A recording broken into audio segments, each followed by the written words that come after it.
एक धनवान व्यक्ति भी दरिद्री हो सकता है, लेकिन सुदामा गरीबी तो थे लेकिन दरिद्री नहीं थे। दरिद्री वो होते हैं जो धन संपत्ति से संपन्न होने की बावजूद भी हाँ पैसे हाँ संपत्ति के पीछे भागते रहते हैं और आज कितना कमाए तो कल और कमाए और कमनी हो जाए, होता है ना। लेकिन उसने जीवन में दान पुण्य तो किया ही नहीं। अगर बहुत धन दौलत कमाया तो वो अपने ही उपार्जन करने में लगेगा। आज के दिन इस महानगरी में हमारे घर है तो चलो गाड़ी मोटरसाइकिल गाड़ी घोड़े भी बहुत हो गया, और ऐसे महानगरी में और एक घर हो जाए कैलकाटा जैसे महानगरी, और मुंबई जैसे महानगरी में एक हो जाए, दिल्ली जैसे महानगरी में एक हो जाए। विश्राम एक जगह करो और जलपान एक महानगरी में करो और दोपहर की भोजन एक कलकत्ते में जाकर रात्रि विश्राम जाकर फिर दिल्ली में जाकर करो। लेकिन ये तो सोचा ही नहीं कि कभी कि मैंने 5 स्टार होटल की तरह बिल्डिंग महल तो खड़ा कर दिया, 10 गुना धन उपार्जन भी कर दिया, लेकिन मेरे बगल में जो झुग्गी बगिया झुपड़ी झुपड़पट्टी में रह रहे हैं जिनके एक नवाला खाने की नसीब नहीं है, फिर क्या फायदा उनकी कमाने का। तो जरूर सोचता होगा कि हाँ मेरे अपनी मेहनत से कमाए थे क्यों। लेकिन सज्जनों कमाने की सामर्थ्य को भगवान ने ही अत्यधिक दिया। मेहनत भले तुम कर रहे हो लेकिन कमाने की जो सामर्थ्य दिया है तुम्हें, कृपा बने हैं, वो भगवान ने ही दिया है। तो इसलिए आज दरिद्री क्यों है भारत में?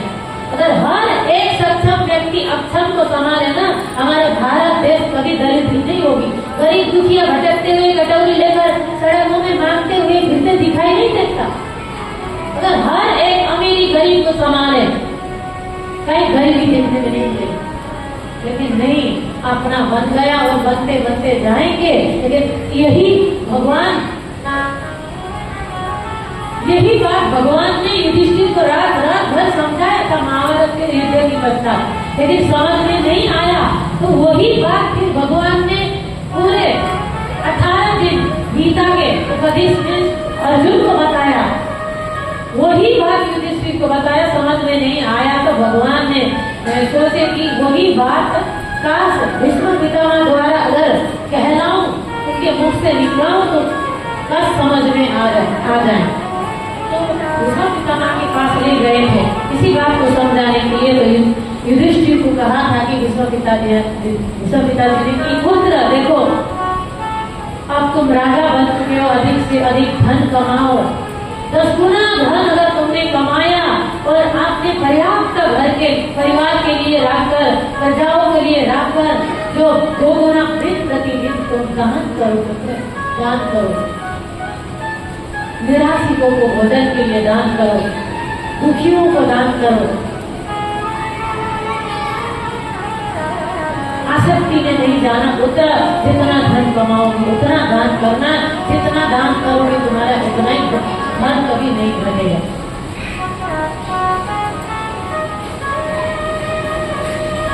तो भगवान ने भीष्म पितामह द्वारा ही ये बताया था कि काश मेरे द्वारा इनको समझ में नहीं आया, पितामह की बात को समझ में आ ही जाएगा। तो इस तरह एक अमीर व्यक्ति दरिद्री हो सकता है, लेकिन सुदामा दरिद्री नहीं थे, दुखी तो थे, गरीब थे, दरिद्री नहीं था। दरिद्री वो होता है रहते हुए भी दरिद्री का और चाहिए। संतुष्ट नहीं होना ही सबसे बड़ा दरिद्री है। संतुष्ट न रहना ही सबसे बड़ा दरिद्रता है। ये चीज सुदामा में नहीं था।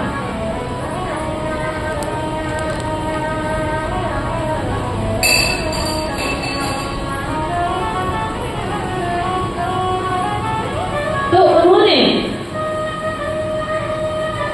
कृष्ण सासी सखा कश्चित् ब्रह्मणो ब्रह्मवित्तमः विरक्त इंद्रियार्थेषु प्रशांतात्मा जितेन्द्रिय। हमेशा प्रसन्न रहते थे और उनके जितेंद्रिय इंद्रियों को जीता था। उन्होंने इंद्रियों को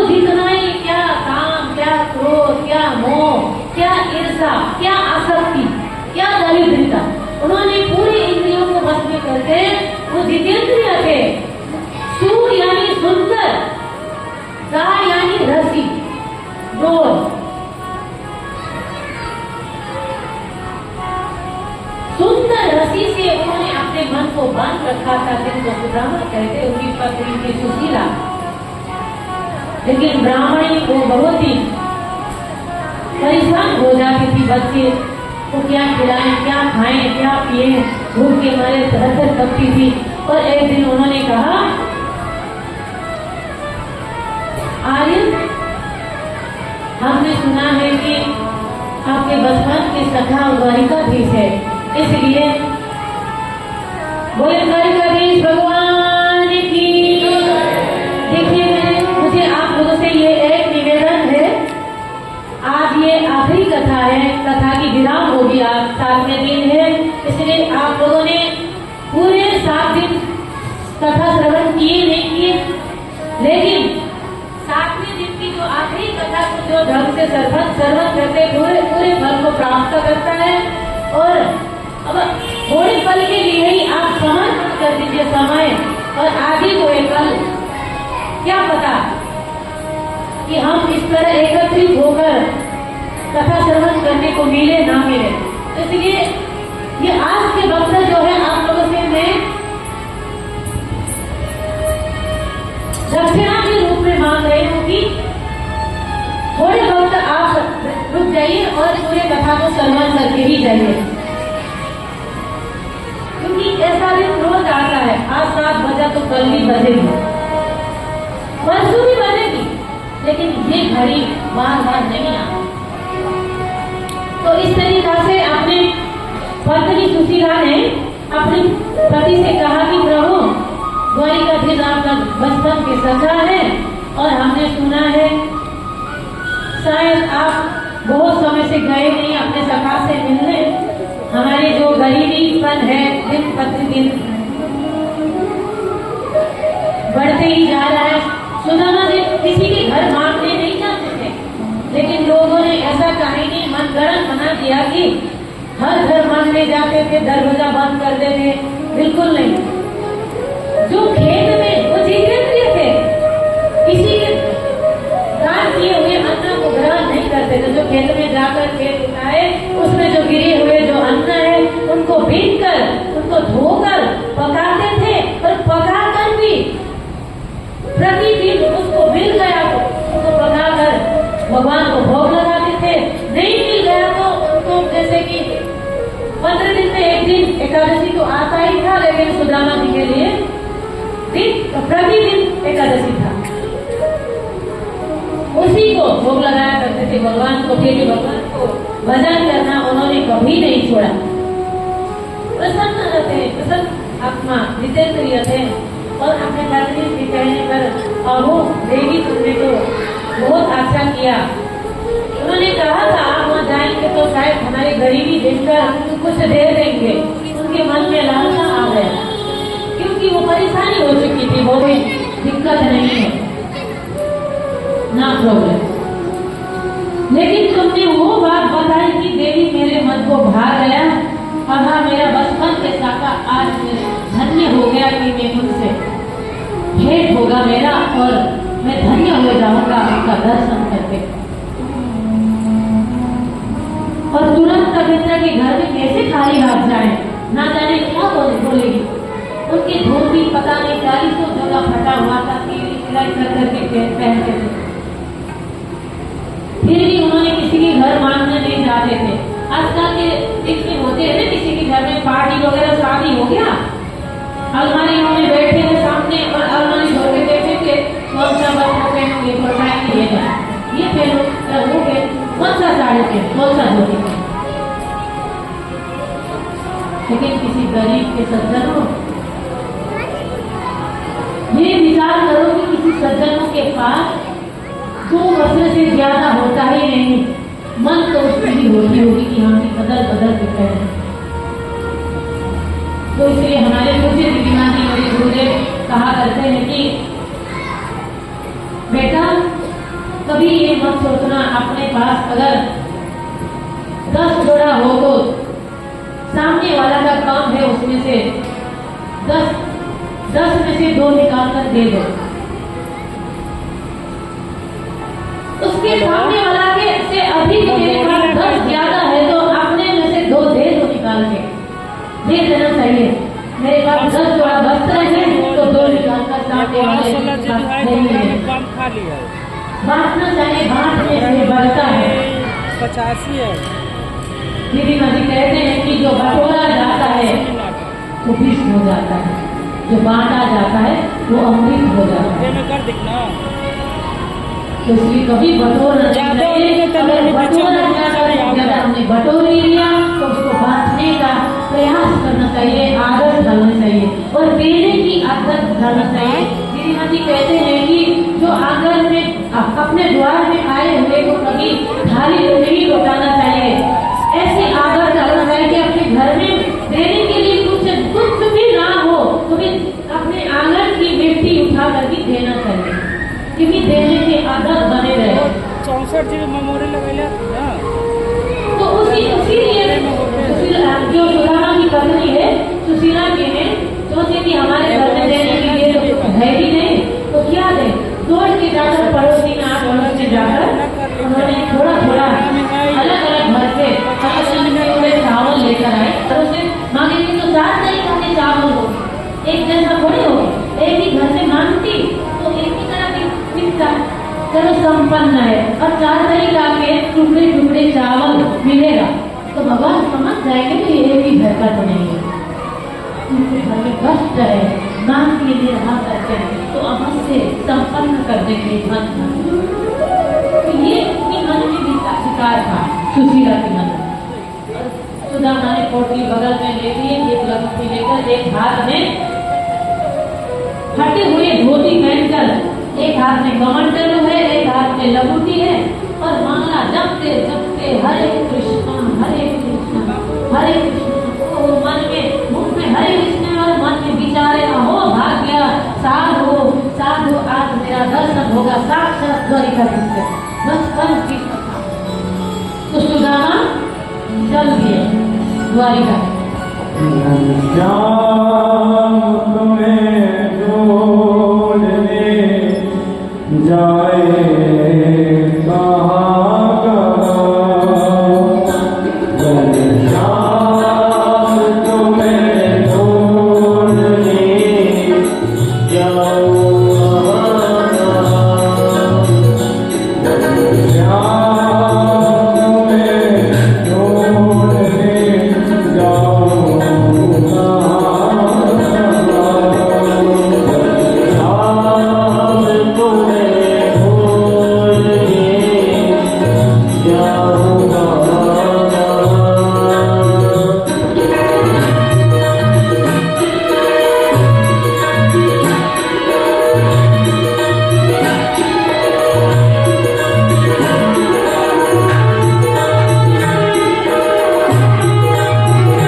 भगवान स्वयं केवट बन के आ गए उसको पार करने के लिए। और भगवान स्वयं केवट बन के आगे उनको नौका में बिठाकर उस पार किया और भगवान स्वयं फिर चल दिए।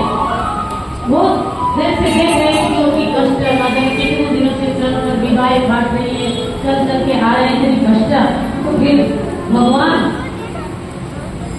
नौका पार लगाने के लिए फिर स्वयं आ गए और गए जैसे द्वार के निकट पहुंचे और फिर वहां द्वार में द्वारपाल खड़े थे। द्वारपाल खड़े थे और द्वारपाल से जाकर कहा, उन्होंने पूछा, अरे तुम भिखारी कौन हो तुम? तो आजकल आते हैं ना, तो ना जाने किस रूप में भगवान आ सकते हैं, इसलिए किसी को भी भिखारी नहीं समझना चाहिए। द्वार में आए हुए भगवान परीक्षा लेते हैं, किसी भी रूप में कोई भी आ सकते हैं, कभी उनको अवहेलना या फिर उनको अपमान नहीं करना चाहिए। तो उन्होंने पूछा कि तुम कौन हो? और सुदामा जी कहते हैं कि मेरा नाम है सुदामा और गरिला जिसके बचपन का मैं था।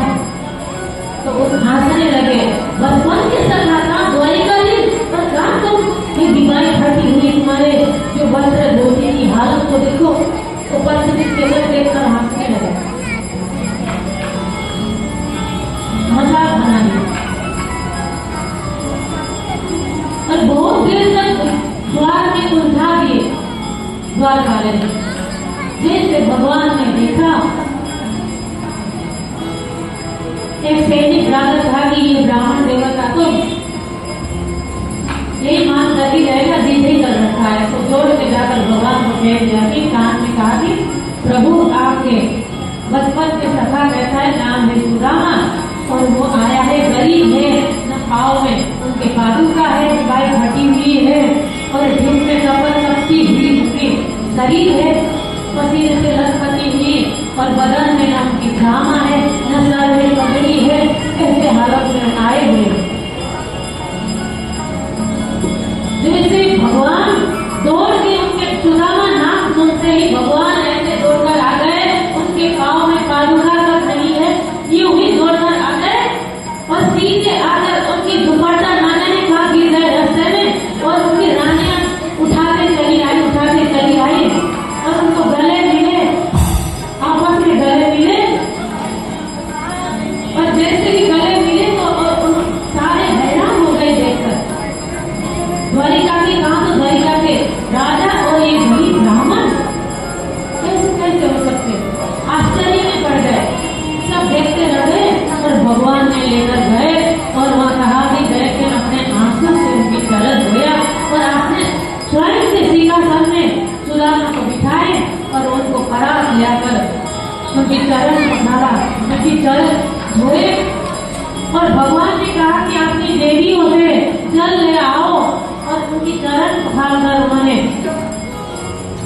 देवियों से कहा कि देखो ये मेरा बचपन का सखा है, ये ब्राह्मण देवता है, इनसे आशीर्वाद लो। सारी देवियां आ गई प्रणाम करने जा रहे हैं और दोस्ती आ रहे हैं, जा रहे हैं और दोस्ती आ रहे हैं। सुदामा जी देखकर थक गए उनको आशीर्वाद देखने का, लेकिन उनकी रानियां कमी नहीं होती, आ रहे रानियां कमी नहीं होती। और जैसे भगवान के पूछे लाला तुमने ब्याह भी कर लिया, भगवान बोले हाँ भगवान ने बोला मित्र तुमने भी तो किया होगा। और बताओ भाभी कैसे सुदामा जी डाल रहे, अरे नहीं ये पता लाला पर ब्याह किया तो बच्चे एक बार उनको भेजा होगा। फिर उन्होंने टाल दिए, अरे लाला ये बताओ तुम्हें याद है कि जो बचपन में आप लकड़ी ढूंढने गिरने जाते थे, हमारी गुरु अम्मा जो गुरु माँ है वो चने भुने हुए चने भेजती थी कि बच्चे भूख लगेगा रास्ते में और वन में परेशान होंगे तो वही खा लेना। भगवान ने कहा हाँ बता तो है, लेकिन ये तो बता भाभी ने तो कुछ भेजा होगा मेरे लिए। फिर टाल रहे सुदामा जी, अरे लाला भाभी की बात छोड़ो ना, बचपन में हम कैसे खाया खुदा खेल खेला करते थे, वो तुम्हें याद है? गुरुकुल में कैसे खेलते थे हम। और एक दिन जंगल में लकड़ी ढूंढने के लिए गए थे। गुरु माँ ने एक पोटली में भुनी हुई चादर चने देकर भेजी थी। बहुत बारिश हुई, खूब बारिश हुई, हो गई और पैर में चढ़ गए दोनों। भगवान छोटे से सुदामा थोड़ा बड़े थे और रात को वहीं गुजर गया और भूखे मारे इस पेड़ से अलग अलग पेड़ की डाली में बैठे हुए हैं। घना घोर जंगल है और बारिश हो रहा है। सामने से ले रहे बच्चे हैं, बालक है, डर गए और जो पोटली में चादर दी थी गुरु माँ ने सुदामा जी ने अपने लिए खा लिए। अकेले ही खाए और भगवान ने देखा, चलो तुम छुपा कर चाहे कितने भी खा लो, गुरु माता ने हम दोनों के लिए जीवित पर तुमने अकेले खाया, इसका तो तुम्हें भुगताना ही पड़ेगा। भगवान ने साफ दिए थे।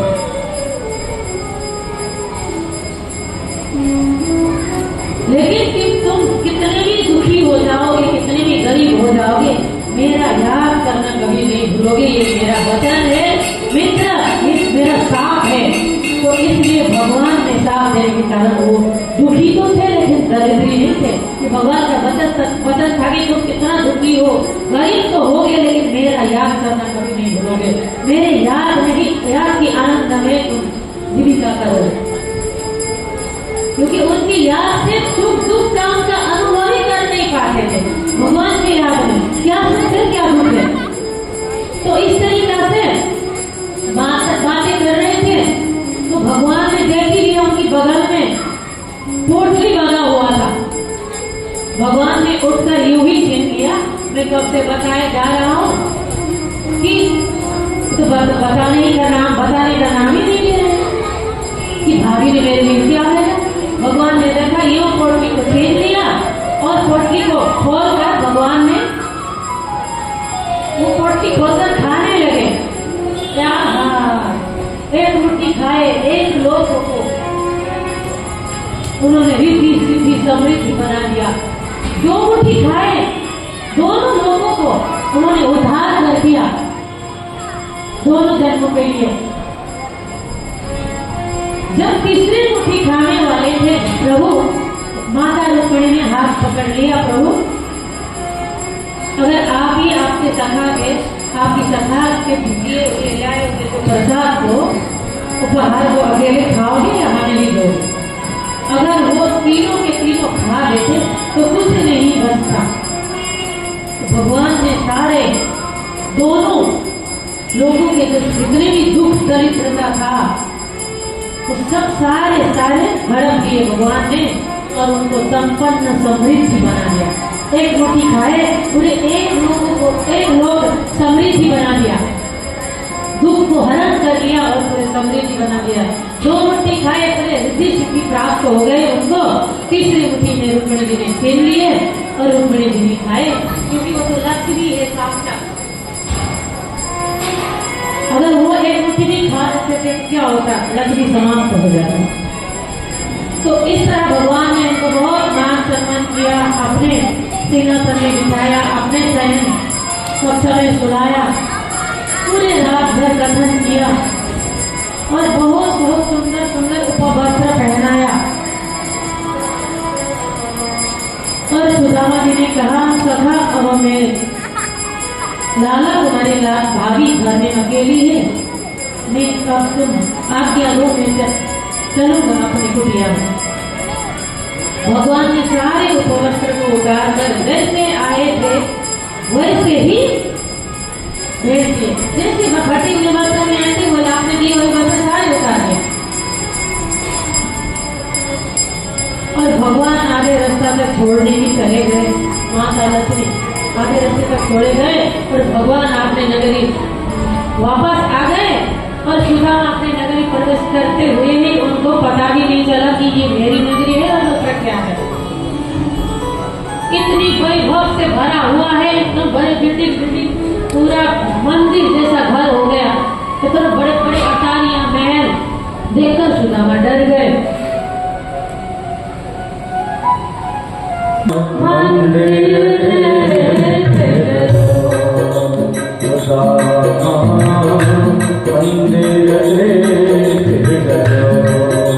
सुदामा ने सोचा यहाँ पर थी मेरी छोटी सी कुटिया, यहाँ पर थी मेरी छोटी सी कुटिया,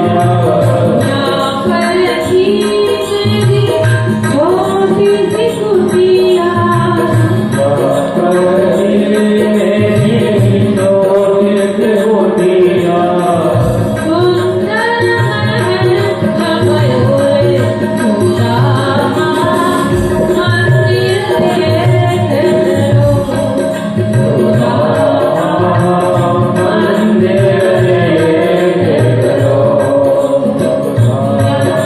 यहाँ पर थी मेरी छोटी सी कन्हैया, यहाँ पर थी मेरी छोटी सी कन्हैया, कलही कलना जबर बोले सुदामा, मंदिर देख लो सुदामा,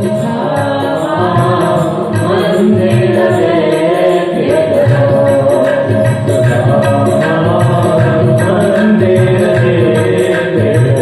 तो इस तरह सुदामा जी अपने महल को बैठ नहीं पाए और वहां पर देखे कि अपनी जो पत्नी है सुशीला महारानी की तरह खड़ी है और आगे पीछे नौकरों की लाइन है,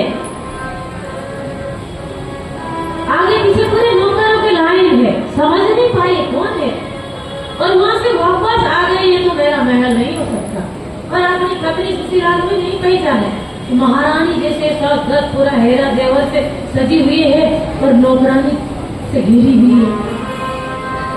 मेरी तो एक साधारण सी ब्राह्मणी की पत्नी और ये महारानी जैसे ये मेरी पत्नी नहीं हो सकती, एक छोटी सी टूटी कुटिया था ऐसे महल ऐसा नहीं हो सकता, एक गोपी सी गैया थी मेरी कुटिया में, अभी तो गजर ही गजरात से भरे हुए हाथी हाथी, चंदन की बगीचा, तुलसी की बिलवा जाता हुआ चंदन की बगीचा ही बगीचा। वापस आ गए बेचारे तो भगवान ने सोचा तो स्वीकार करने में से नहीं, उतने में सुशीला दौड़ कर आई, अरे पतिदेव, अरे पतिदेव, आर्य रुकिए, दौड़ के आ गई, बोले आपकी पत्नी ही हूँ मैं सुशीला, आप जब गए ना सत्य कहती हूँ, आप जिस दिन से द्वारिका चले गए उसी दिन से हमारे ये नगरी गांव ये नगरी इतना परिवर्तन हुआ, इतनी परिवर्तन हुआ, मैं क्या बताऊँ, ये जो आप देख रहे हैं ना बेवक, ये लाखों दास दासियां गजराज, ये चंदनों के बगीचा गजर ही गजर है, तो ये दास दासियां मंदिर जो से सोने की महल, ये सब उस द्वारिकाधीश की कृपा है। आपके जाने के बाद हुआ, सुदामा समझ गए ये टेढ़ी टांग वाले का ही काम है, अवश्य टेढ़ी टांग वाले का। तो सुदामा ने कहा, देख देवी, मैं जिस टूटी सी कुटिया में मैं सुखी था और आनंदित था, तुम रहे इस महल में, मैं तो चल दिया आपके कुटिया। अरे भगवान ने ऐसे टेढ़ी नजर करके देखा, टेढ़ी टांग वाले टांग हिलाकर वहां बैठे हुए नजर आ गए द्वारिकाधीश, और भगवान ने कहा, सखा ये मेरे प्रसाद समझते, ग्रहण करो, स्वीकार करो। तो इस तरीका से भगवान ने सुदामा को उद्धार किया और फिर जैसे कि भगवान जैसे उनको भाव से भजे, कुभाव से भवे, कैसा भी भजे सुदामा, चाहे कितनी भी उनको कष्ट हो, दुख हो, लेकिन उन्होंने भजन करने कभी भी नहीं छोड़ा। राजा परीक्षित को पूछते हैं कि भगवान, तो फिर भगवान इनको स्वीकार करते हैं। सुखदेव जी ने कहा, राजन, जो अगर भाव से अगर पत्रम पुष्पम फलम तोयम यो मे भक्त प्रयच्छति तदा हम भक्त्यु प्रयस्क जितेंद्रिय। जो पुरुष पत्रम पुष्पम फलम तोयम, भाव से अगर कुछ भी उन्होंने भोग नहीं लगाया, पत्रम कोई फूल का पत्र भी चढ़ा दिया भाव से, पुष्पम पुष्प भी चढ़ा दिया हो, फल तोयम मतलब जल, पत्रम पुष्पम फलम तोयम। अगर भाव से अर्पण कर दिया उसी को मैं स्वीकार करता हूँ राजा। पर भगवान ने एक दिन प्रभास क्षेत्र में नारद जी ने सोचा भगवान के तो इतने सारे परिवार हो गए, चलो देखते हैं कैसे गृहस्थी संभाल रहे हैं। नारद जी के मन में विचार आ गया, उन्होंने सोचा चलो भगवान की गृहस्थी कैसे है थोड़ा देख कर आते।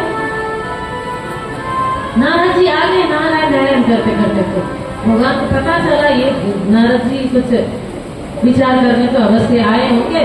तो नारद जी ने देखा किसी भवन में गए, सत्यभामा के साथ में आनंद से सत्संग कर रहे हैं। किसी भवन में गए, सारे बच्चों पोते पोतरे से बैठकर सत्संग कर रहे, उपदेश दे रहे, सुंदर धर्म के उपदेश दे रहे। किसी भवन में जा रहे हैं कि यज्ञ हवन कर रहे, किसी भवन में जा रहे, किसी भवन में जा रहे हैं और वो कर्म कांड कर रहे, उपासना कर रहे। किसी भवन में जा रहे हैं, भगवान भोजन आरोग रहे हैं। किसी भवन में जा रहे हैं, रुक्मिणी के साथ में प्रेम से बैठकर हंसी ठिठोली कर रहे हैं। किसी भवन में गए, पोता पोती से खेल रहे हैं।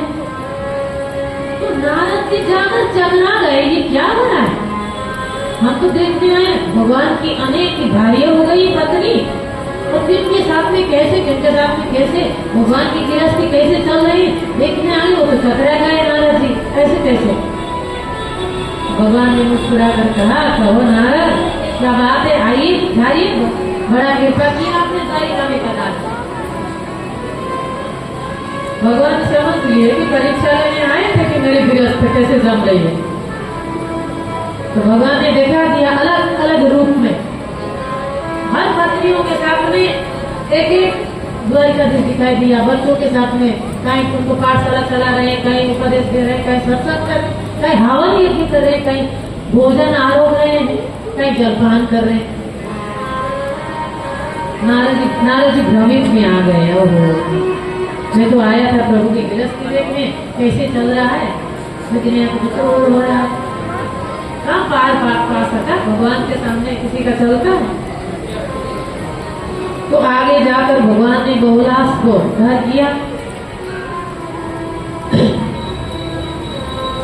और भस्मासुर नाम का एक बहुत बड़ा असुर था। उनको भी वरदान था कि भगवान भोलेनाथ का, देवादिदेव आदिदेव का, क्योंकि उसने इतना तप किया था, इतना तप किया था और वरदान स्वरूप को ही मांगा। दुष्ट है ना, राक्षस है, माँ भगवती पार्वती के प्रति उसका आसक्ति था।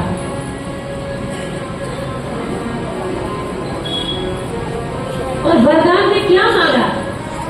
इनके सर पर हाथ रख के वो भस्म हो जाएंगे। मेरा हाथ जिसके सर में रख जाए वो भस्म हो जाए, ऐसा वरदान भगवान ने तथास्थ किया। समझ गए भोलेनाथ इसका कर्तव्य तो ऐसा ही है। और माँ पार्वती के प्रति इसका आसक्त था और भगवान ने वरदान स्वरूप माना, भगवान के सामने कौन चल सकता है, कौन पार पा सकता? भगवान ने उसी के हाथ पकड़ के उन्हीं के सर के ऊपर रख दिया और भस्म हो गया। तो जानते थे कि माँ पार्वती के प्रति इसका गंदी नजर है, तो भस्म हो गया। इस तरह भस्म किया और राजा परीक्षित ने पूछा कि भगवान क्यों ऐसा होता है? भोलेनाथ को उपासक अधिकतर अमीर और धनवान होते हैं और नारायण के उपासक दिन भर प्रतिदिन गरीब होते हैं, ऐसा क्यों? सुखदेव जी ने कहा, राजा भोलेनाथ भोले वाले है ना, वो भांग पीकर पूरे 24 घंटे मग्न रहते। पापी आए तथास्थ, पखंडी आए तथास्थ, धर्मात्मा आए तो भी तथास्थ। और उनके ऊपर चढ़कर उनकी ऊपर की घंटी भी चुरा ले, उनके ऊपर चढ़ के तब भी तथास्थ। ओहो, अभी तक तो एक पुष्प चढ़ा थे, आज तो आत्मा ही समर्पण कर दी। ऐसे भोलेनाथ किसी को भी तथास्थ। अब आप अनुभव कर लीजिए किसी एक मदारू को, नशे में भूत है, उसके पॉकेट में बहुत पैसा लेकर चल रहा है। आप मान लो भैया मुझे थोड़ा पैसा की जरूरत दे दो, अरे लाख तुम्हारे है, दे देगा ना? अरे तुम्हारा ये मेरा क्या है? नशे में दे तो देगा, तुम्हारा ये मेरा क्या है? सब मेरी बहन दे दो, तो जो आवश्यकता है सब लेगा, दे देगा ना। ठीक उसी तरह भोले बाबा जो भी भी पापी भी आए तथास्तु, पकड़ने भी आए तथास्तु। लेकिन समय आने पर उनकी भृकुटी टेढ़ी हो जाए, सारी पल भर भी नहीं लगेगा पूरे संसार प्रलय में डुबाने के लिए। और फिर बोले नारायण के, इसलिए क्योंकि वो जल्दी प्रसन्न हो जाते हैं ना।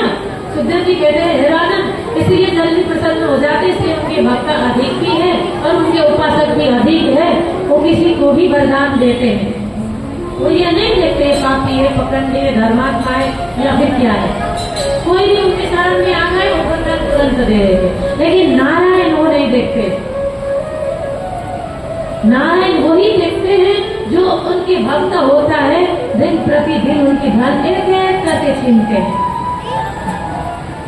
और उनके प्रियजन परिजन सब उससे दूर हो जाते हैं, वो अकेला ही पड़ जाता है। और उस स्थिति में मेरा भजन करता है कि नहीं, तब भी मेरा भजन कर लिया, उसको मैं फिर सर्वस्व लुटा देता। नहीं लिखा सुखदेव जी ने ऐसा किया, इस तरीका से उनको उदाहरण दिया। बहुलास का उनका अनन्य उद्धार तक किया। और भगवान एक दिन भगवान ने सोचा कि अभी हमारे जो यदुवंशी में आया था कि पृथ्वी के भार उतारने के लिए। भगवान ने सोचा कि कहीं मेरे खानदान यदुवंशी भार ना बन जाए। मैं तो पृथ्वी के भार उतारने आया था, भार कम करने के लिए, लेकिन ऐसा ना हो कि मेरे ही खानदान इस पृथ्वी की भार ना बन जाए। और भगवान ने ऐसा लीला रचाया कि भगवान के जो है पुत्र पौत्रे पोते मिलकर उनमें से अनिरुद्ध बहुत सुंदर थे, बहुत सुंदर। ऐसा वर्णन आता है कि भगवान के सामने कोई तुलना नहीं, मतलब ऐसे उनके बराबर इतने सुंदर और इतने सुंदर थे। तो एक दिन सारे भगवान के पोते होने बच्चों ने मिलकर सोचा कि हमारे बाबा, जो बाबा का नहीं तो बाबा का दादा बन चुके, उन्होंने सोचा हमारे बाबा रोज कहते हैं कि पुत्र ऐसा करो, पुत्र संतों की अपमान करो, अपमान मत करो, संतों के सम्मान करो, संतों के सुनो, हमेशा संतों के पास जाओ, उनके सत्संग सुनो। पुत्र ऐसा करो, ये ना करो, पुत्र वो करो। चलो आज परीक्षा लेते हैं। तो भगवान के बच्चों ने मिलकर अनिरुद्ध को किया गया, साड़ी पहना दिया और दुल्हन बना दिया सुंदर घूंघट में, और कपड़े उनके पेट में उदर में कपड़े बांधकर दुल्हन की तरह सजा दिया अनिरुद्ध को। और आ गए इधर, कहाँ आ गए, वहां पर संत ऋषि महामुनि भजन कर रहे थे चातुर्मास में। वहां पर आ गए प्रवास क्षेत्र में, चातुर्मास में भजन कर रहे थे। उसी जगह आकर उन्होंने कहा, उसमें दुर्वासा ऋषि भी थे, सबसे क्रोधित। और उसमें कौन कौन थे, विश्वामित्र जी, विश्वामित्रो सिद्धकर्णो दुर्वासा भृगुरंगिरा काश्यपो वामदेवो त्रिवशिष्ठो नारददया। भृगु, वशिष्ठ, चौवन, दुर्वासा, अंगिरा, कर्ण ऋषि, विश्वामित्र, कश्यप, वामदेव आदि आदि ऋषि मुनि वहां बैठकर भजन कर रहे थे। और ये परीक्षा लेने आए, बोले प्रणाम, राम राम महात्मा जी प्रणाम। और उनमें से विश्वामित्र ने कहा, कहो पुत्र क्या बात है। अरे यदुवंशी आए, भगवान श्री कृष्ण के बच्चे हैं, क्या बात है बच्चों बताओ, कैसे आना हो। उनमें से एक बच्चों ने कहा कि प्रणाम महात्मा जी, हम इसलिए आए कि आपके साथ आपके पास की भविष्य देखने।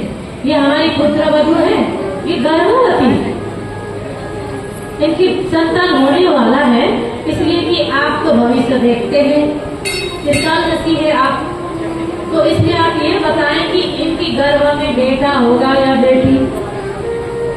उतने में दुर्गा साहब ऋषि धनक आग जैसे क्रोधित में आ गए और उन्होंने कहा, अरे दुष्टों, उग्रसेन ने उनको घिस कर सारे पोते वाले जाकर बताए, ऐसे ऐसे दादाजी ऐसे ऐसे बात, डर के मारे उसको घिस कर समुद्र में फेंक दिए। उसमें से क्या हुआ, एरा नाम का घास उत्पन्न हुआ। एरा नाम का घास पूरा समुद्र के किनारे किनारे पूरा घास की पत्तियां इतनी धार की बिलेट की तरह धार है और ऐसे घास निकला। और भगवान जानते थे कि ये होना था, उनकी माया था कि क्योंकि मैं पृथ्वी के भार उतारने आया हूँ, भार तो अभी लगभग पृथ्वी की भार बोझ तो हल्का हो ही गया। अनेकों दुष्टों को, राक्षसों को, दानवों को मारकर उद्धार तो किया, लेकिन कहीं मेरे ही खानदान यदुवंशी ही पृथ्वी की भार ना बन जाए, तो कुछ ऐसा लीला करना पड़े। तो ये भगवान के ही लीला था, तो इसलिए भगवान के ही लीला था ये। और दूसरी बात ये भी था कि भगवान ने ये भी सोचा था कि मैंने तो इनको इनके पास रहकर, इनके बीच में, यदुवंशी के बीच में रहकर बहुत लाड प्यार लुटाया। इतनी प्रेम है, प्रेम है, कहीं मेरे प्रेम में मेरे जाने के बाद पीड़ा दर्द सह ना सके तो इसलिए ऐसा उत्पन्न करे कि आपस में वेर उत्पन्न हो जाए, लड़ के मर जाए, तो खुद ब खुद वेर उत्पन्न करके आपस में मदिरा सुरा पान करके जो भगवान के परिवार आज सुरा पान करने लगे। देखो कि भगवान की माया था, सुरा पान करने लगे। और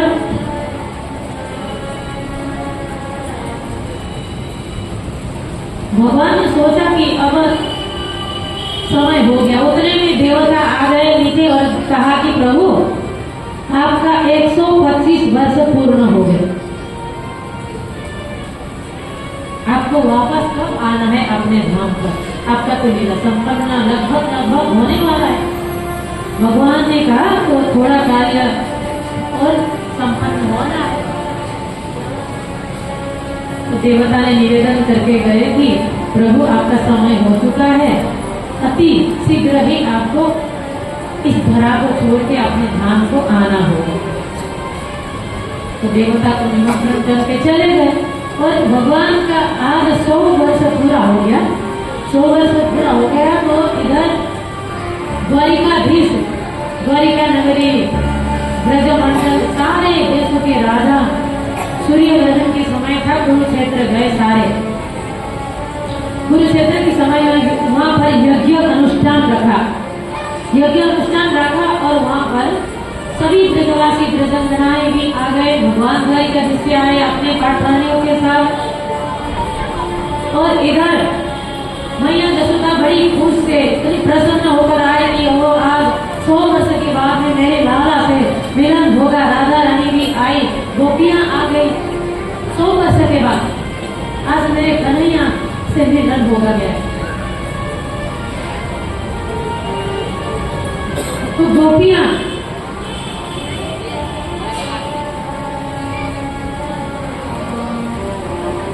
इतनी मन में उद्वेदना है कि आज मेरे कान्हा से मैं ऐसी बातें करूंगी, उनसे ऐसे मिलूंगी, ऐसे जपिया लगाऊंगी। उनके मन में तो छोटा ही कान्हा है ना, पर दादा बन चुके कन्हैया। मन में ऐसे विचार लेकर आ गई कि पूरा रास्ते भर गाते गाते आई, भाव में विभोर होकर। तो आज आई 2 मिनट के हम भी गाएंगे। अपने कान्हा से